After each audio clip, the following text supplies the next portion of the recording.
These are not just hands, they're unique hands. They're hands that have led our herds, played mora, and swum in the clear sea. These are our hands, torn apart by this rugged land.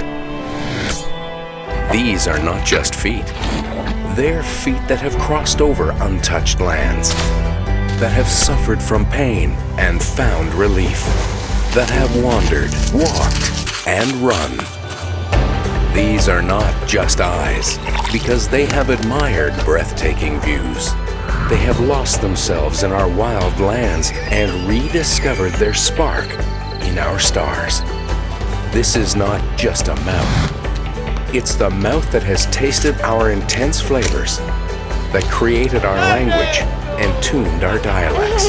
The mouth that kissed Sardinian mothers. This is not just a mouth.